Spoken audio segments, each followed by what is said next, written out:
Hello student, हम कर रहे थे फ्रेंच रेवोल्यूशन। लास्ट सेशन में हमने फ्रेंच रेवोल्यूशन का रिव्यू किया एंड सिग्निफिकेंस की।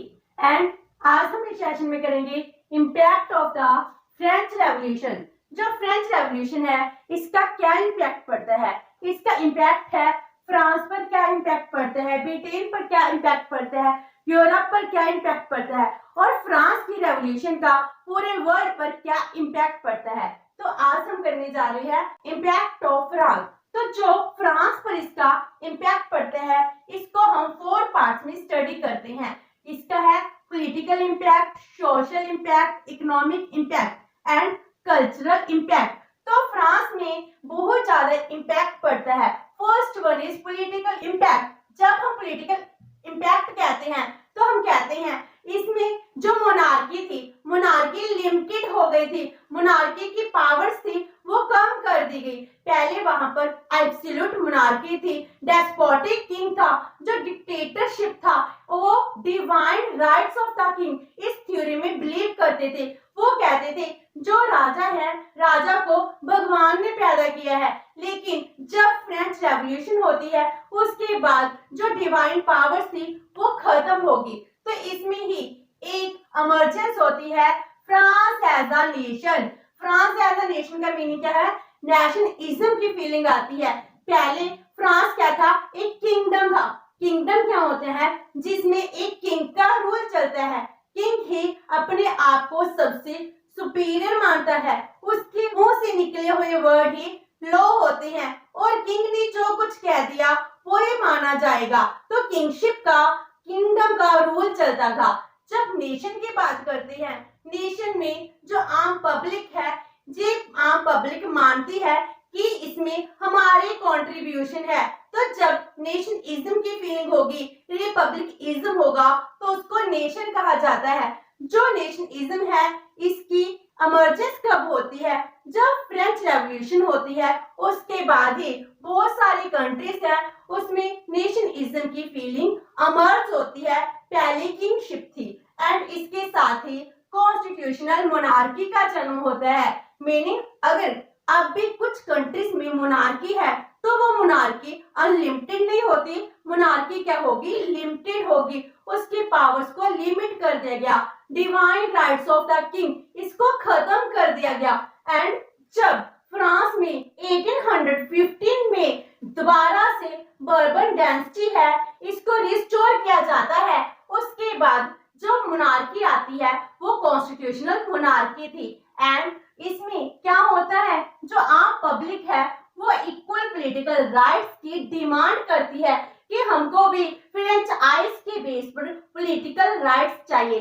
जो पॉलिटिकल राइट्स हैं, वोट का राइट है, वो राइट प्रॉपर्टी बेस्ड नहीं होना चाहिए। यूनिटी एंड फर्टिलिटी की फीलिंग है ये इमर्ज होती है कि अगर हम यूनाइट रहेंगे तभी हम अपनी प्रोस्पेरिटी है इसको इंक्रीज कर सकते हैं। एंड इक्वालिटी बिफोर लॉ, जितने भी कॉमन पर्संस हैं वो लॉ के आगे इक्वल है, किसी के साथ कोई भी डिस्क्रिमिनेशन नहीं किया जा सकता है।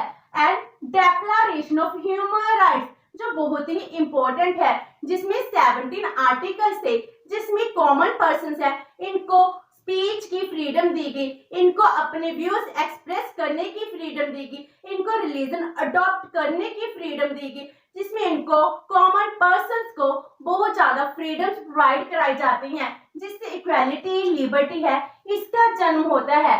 एंड यूनिफॉर्म लीगल सिस्टम, जब नेपोलियन का रूल चलता है तो वो नेपोलियन क्या करते हैं? कोड ऑफ लॉ को अमर्ज करते हैं, उसके अकॉर्डिंग ही यूनिफॉर्म सिस्टम को इम्प्लीमेंट करते हैं, जिससे एडमिनिस्ट्रेशन में बहुत ज्यादा रिफॉर्म्स होते हैं।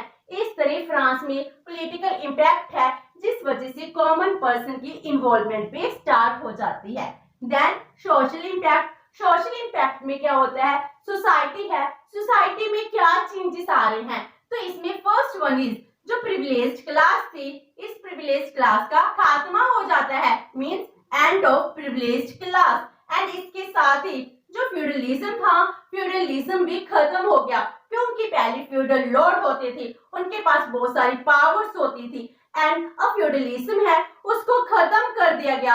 अब ये कहा जाने लगा कि जो फ्यूडल्स हैं उनकी जो प्रॉपर्टी थी वो प्रॉपर्टी जब वो फ्रांस को छोड़कर गए थे उसके बाद प्राइवेट प्रॉपर्टी ना रहकर पब्लिक प्रॉपर्टी बन गई थी, और उसके बाद जब वो वापस आते हैं उनको सभी प्रॉपर्टी नहीं दी गई थी, उनको टैक्स लगाने की पावर है वो भी नहीं दी गई थी। तो उसके बाद 19th सेंचुरी में जो फ्यूडलिज्म है पूरी तरह से पूरे वर्ल्ड में खत्म होना शुरू हो गया था।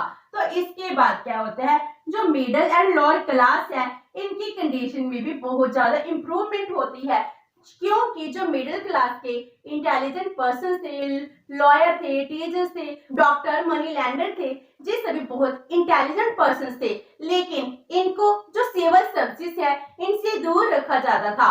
जब फ्रेंच रेवोल्यूशन होती है तो ये सिविल सर्विसेज है सबके लिए ओपन कर दी जाती हैं, क्योंकि एडमिनिस्ट्रेशन में जो रिक्रूटमेंट है वो क्वालिटी बेस्ड होने लगी थी। तो मिडिल क्लास है एंड लोअर क्लास है इसको भी जो लैंड है वो दी जाने लगी, तो फार्मर की कंडीशन है वो भी इम्प्रूव हुई थी। तो मीन जो आम लोग हैं इनकी कंडीशंस बेटर होनी स्टार्ट हो गई थी। एंड इसमें एक चेंज और आता है, जो सुपरमेसी ऑफ चर्च थी वो खत्म होगी।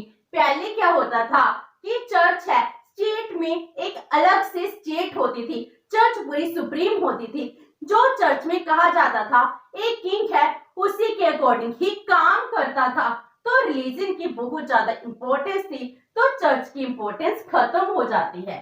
Now third one is economic impact. Economically क्या इम्पैक्ट पड़ता है, जो लैंड थी जो फ्यूडल बैरन्स थे उनसे सीज कर ली जाती है, एंड जो फार्मर्स थे, सर्व्स थे, इनको क्या कर दी जाती है, बहुत ही चीप रेट पर प्रोवाइड कराई जाती है। मीनिंग जो लैंड कुछ लोगों के हाथ में कंसंट्रेटेड थी वो छोटे छोटे फार्मर्स हैं इनको डिस्ट्रीब्यूट की जाने लगी, तो वो इकोनॉमिकली स्ट्रॉन्ग होने लगे, उनकी जो इकोनॉमिक कंडीशंस थे बेटर होने लगती हैं। एंड इसमें क्या होता है, जो टैक्सेशन सिस्टम है इसमें बहुत ज्यादा इंप्रूवमेंट होती है। पहले क्या होता था, जो थर्ड स्टेट के पर्सन थे सिर्फ उन्हीं पीपल को ही टैक्स देना पड़ता था, लेकिन फ्रेंच रेवोल्यूशन के बाद फर्स्ट, सेकंड, थर्ड स्टेट जितने भी मेंबर्स हैं इन सबको अपने इनकम के according equal and progressive tax है वो पे करना पड़ेगा। इक्वल का मीनिंग हो गया कि जो 3 स्टेट्स के मेंबर्स हैं तीनों स्टेट्स के मेंबर टैक्स पे करेंगे। प्रोग्रेसिव का मीन हो गया कि जिसकी ज्यादा इनकम है वो ज्यादा टैक्स पे करेगा, जिसकी कम इनकम है वो कम टैक्स पे करेगा। तो equal and progressive taxation system है जे अमर्ज होता है। एंड इसके बाद इंडस्ट्रियल रेवोल्यूशन होती है, इंडस्ट्रियल डेवलपमेंट होनी स्टार्ट हो जाती है। यूरोप में भी, फ्रांस में भी जितनी कंट्रीज है वो अपनी इंडस्ट्रियल की डेवलपमेंट के लिए एफर्ट्स करना स्टार्ट कर देती हैं। तो ये हो गया इकोनॉमिक इम्पैक्ट। उसके बाद आता है कल्चरल इम्पैक्ट। कल्चरली फ्रांस पर बहुत ज्यादा इम्पैक्ट पड़ता है। जो फ्रेंच रेवोल्यूशन थी इसने लोगों के दिमाग में एक क्वेश्चन स्टार्ट कर दिया कि वो भी क्वेश्चन पूछ सकते हैं। पहले क्या होता था, जो उनको कहा जाता था वो वही मानते थे, वो अपने आप कोई भी क्वेश्चन नहीं पूछ सकते थे। तो French revolution it instilled a new spirit of questioning. वो किंगडम से, नेशन से, एडमिनिस्ट्रेशन से, गवर्नमेंट से क्वेश्चन स्टार्ट कर दिया, वो क्वेश्चन पूछने लग गए थे। इस तरह जो फ्रेंच रेवोल्यूशन है ये क्या काम करती है, फूड फॉर थॉट्स, उनके दिमाग में इनलाइटमेंट है वो जागृत होती है, जिस वजह से वो सरकार से क्वेश्चनिंग करते हैं, डेमोक्रेसी है वो प्रिवेल होना स्टार्ट हो जाती है। तो ये न्यू सोशल सिस्टम था, जो उनके लाइफस्टाइल है वो टोटली चेंज हो गया था।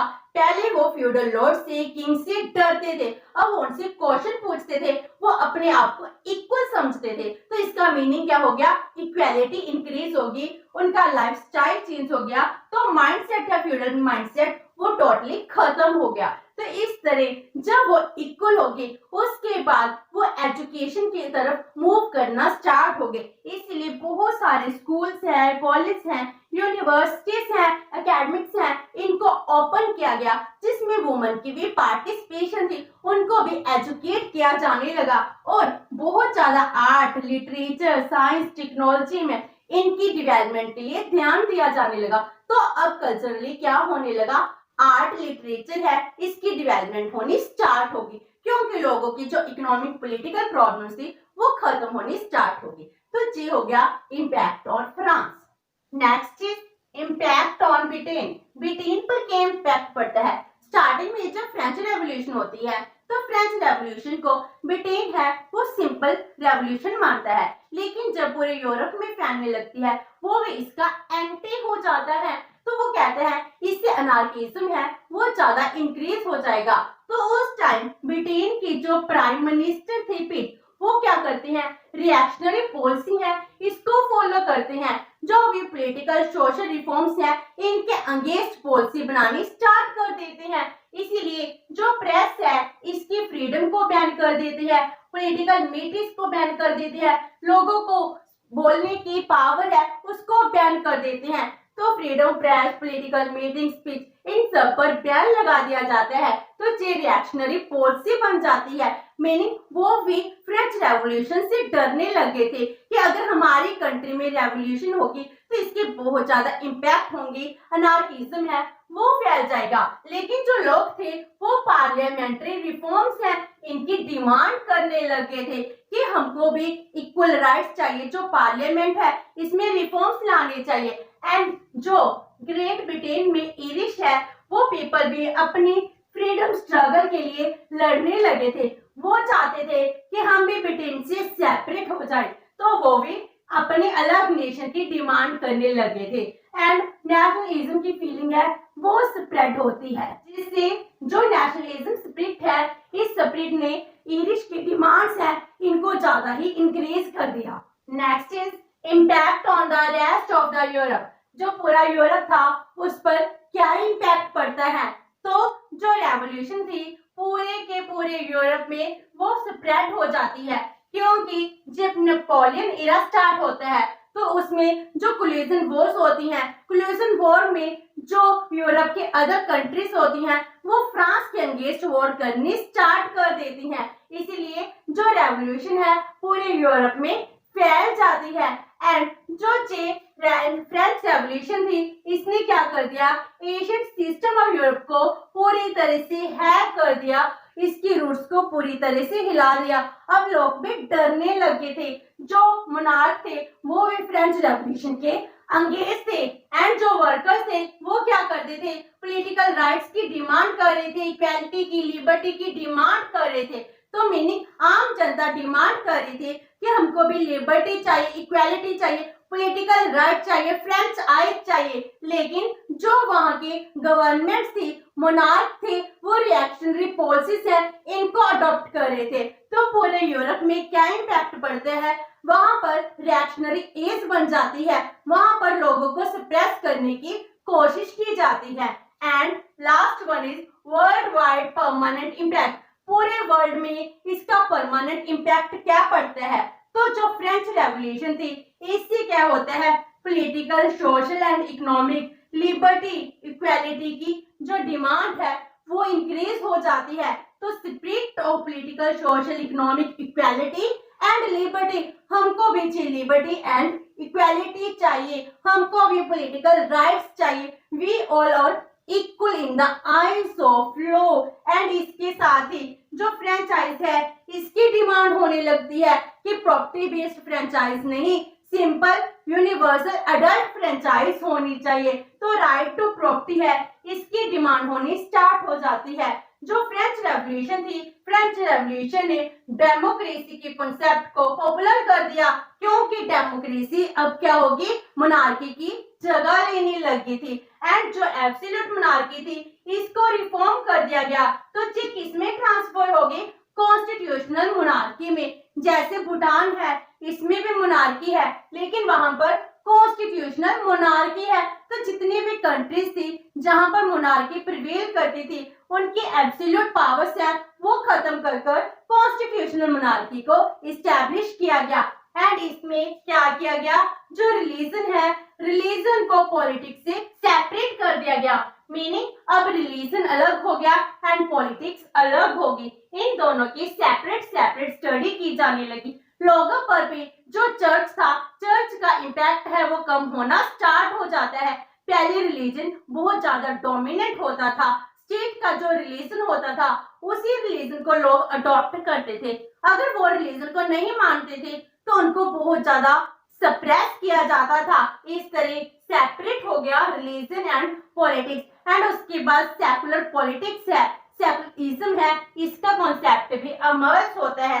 एंड इसमें ये एम्फेसाइज किया जाने लगा जो सॉवरेंटी है ये लोगों के पास होती है, जो भी लॉ होती है, जो लोगों की विशेष होती है, विल होती है, उसके अकॉर्डिंग ही बनाई जानी चाहिए। तो लोगों के पास सॉवरेंटी होगी, डेमोक्रेसी होगी, लिबर्टी, इक्वालिटी एंड फर्टिलिटी। जो फ्रेंच रेवोल्यूशन का मोटो था, डेमोक्रेसी का मेन पर्पस बन गया, थंब बन गए। तो फ्रेंच रेवोल्यूशन का वर्ल्ड वाइड परमानेंट इम्पैक्ट है जो आज तक प्रिवेल कर रहा है। जो फ्रेंच रेवोल्यूशन हुई थी इसके पॉजिटिव इम्पैक्ट है, साथ में इसकी कुछ नेगेटिव इम्पैक्ट भी हैं। तो evil effect of French revolution, इसके क्या इवल इफेक्ट्स हैं, बैड इम्पैक्ट्स हैं। First one is people had to suffer a lots of troubles. तो लोगों ने बहुत ज्यादा ट्रबल्स, जो फ्रेंच रेवोल्यूशन है 10 ईयर्स से भी ज्यादा चलती है, जिसमें लोगों को बहुत ज्यादा नुकसान होता है। जो इनोसेंट पीपल्स थे इनको डिटेन किया गया। तो जो रेन ऑफ टेरर था उसमें इनोसेंट पीपल्स है, इन लोगों को बहुत ज्यादा मारा जाता है, एक्सिक्यूट किया जाता है। एंड जो यूरोपियन कंट्रीज थी वो भी फ्रांस के अंगेंस्ट हो जाती हैं और वो आपस में मिलकर अटैक कर देती हैं। तो वॉर का पीरियड स्टार्ट हो जाता है which were lasted 23 years, जो 1792 से स्टार्ट होता है 1815 तक कॉन्टिन्यूस वॉर स्टार्ट हो जाती हैं। एंड जो फ्रेंच इकोनॉमी है इसको बहुत एडवर्सली इम्पैक्ट करता है। एंड उसके बाद जो एब्सोल्यूट मोनार्की है वो दोबारा से स्टैब्लिश हो जाती है 1815 के बाद। क्या होता है उसके बाद जो बर्बन डायनेस्टी थी इसको रिस्टोर कर लिया गया। एब्सोल्यूट मोनार्की से स्टार्ट हुई तो मिलिट्री डिक्टेटरशिप आ जाती है। मिलिट्री डिक्टेटरशिप जब नेपोलियन था उसका रूल स्टार्ट हो गया। उसके बाद चर्च का इंपॉर्टेंस है उसको कम की थी, वो दोबारा से नेपोलियन ने रिस्टोर करा दी। जो नोबिलिटी थी देश छोड़कर गई थी वो वापस आ गई। इवन की बर्बन डायनेस्टी है उसकी मोनार्की दोबारा से रिस्टोर हो जाती है, रीइस्टैब्लिश हो जाती है। जो लुई 18 थे उसको 1815 में किंग बना दिया जाता है। तो इस तरह इसके कुछ बैड इम्पैक्ट भी पड़े हैं। लेकिन अगर हम इसको कंक्लूड करें तो जो फ्रेंच रेवोल्यूशन है इसने पूरे वर्ल्ड को एक मैसेज दिया है। अगर आप कॉमन पर्सन्स हो इनको एक्सप्लॉइट करते हो, अगर रेवोल्यूशन कर दे तो पूरे स्टेट्स की जड़ों को हिलाकर रख देती है। इसीलिए जो आज के टाइम स्टेट्स हैं वो कॉमन मैन के वेलफेयर के लिए बहुत सारे काम भी करती हैं। तो जो फ्रेंच रेवोल्यूशन थी इसका पूरे वर्ल्ड में आज तक इम्पैक्ट है। तो वे दिस हमारा फ्रेंच रेवोल्यूशन का कॉन्सेप्ट है वो कंप्लीट होता है। एंड नेक्स्ट सेशन में हम करेंगे constitutionality of France. Hope so कि आपको ये सेशन अच्छा लगा होगा। अगर आपकी कोई क्वेरी है तो post it in the comment box. And video अच्छी लगी तो please like and share with your friends. Thank you so much and have a nice day.